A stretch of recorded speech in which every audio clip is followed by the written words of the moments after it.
Let me show you the best application control tips for your FortiGate, and we start right now.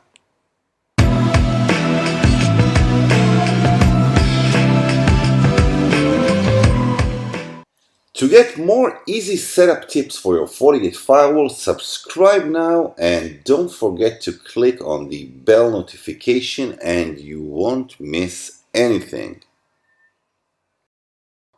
Application control scans your traffic, your network traffic, for applications that you wish to control.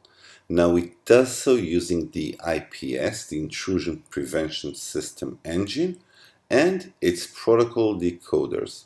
Now the order of the operation is quite significant. The first thing it scans is the application override, that is different signatures. The second thing is filter override, where you can group applications that have the same behavior, such as excessive bandwidth. And the last thing it does is scans for the different categories. So if you wish to block a category such as gaming, and yet you wish to enable a specific game such as the Battlefield game, you can do it. And let's just select the signature, and FortiGate will start by scanning application override. It will see that the Battlefield game is, let's make it allow, let's make it a monitor, in monitor mode. It will allow the game, still it will monitor it, keep logs of it, and then it will look for the filter overrides. Currently we don't have anything in the filter overrides, and then it will look at the categories where it will block any other game. When the IPS engine finds a match to an application, it tells your FortiGate that it found an application ID number. Now, Fortinet keeps a database of some thousands of applications. Each one has its own ID.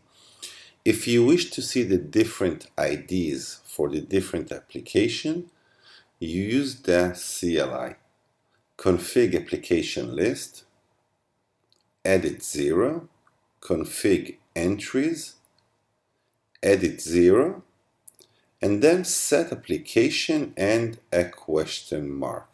And now you can scroll between the different applications and their ID. The next tip may seem obvious, but I have seen cases where users created application control sensor and believed that it is globally enabled on any firewall policy. Well, that's not the case. Whenever you create an application sensor, name it, and then use it in your different policies, and the application sensor will be available only through that policy alone.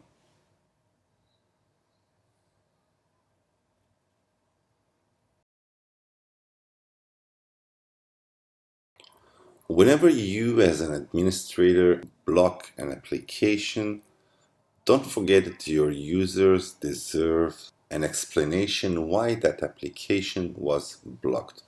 So for an HTTP based application, you can use the replacement messages for HTTP based application. Make sure that it is enabled. Now, when you enable it, your users will get a block page that will include the following information. The signature that detected the application, the signatures category, either gaming or peer-to-peer, the URL that was specifically blocked, the client source, that's the IP address of the client, and the server's destination. Now, another thing that the block page includes is the FortiGate's hostname and the UUID of the policy that was governing the traffic. It is good in an organization that you have many FortiGate devices, you can look up at the host name of the FortiGate and tell which FortiGate actually blocked the traffic. Now our last tip, which we will include a specific video on it in the coming future, is traffic shaping. You can actually traffic shape any application and allocate guaranteed bandwidth or maximum bandwidth to that specific application. It can be your Netflix or whichever application you use the most. Now you configure a traffic shaper and you configure a traffic shaping policy.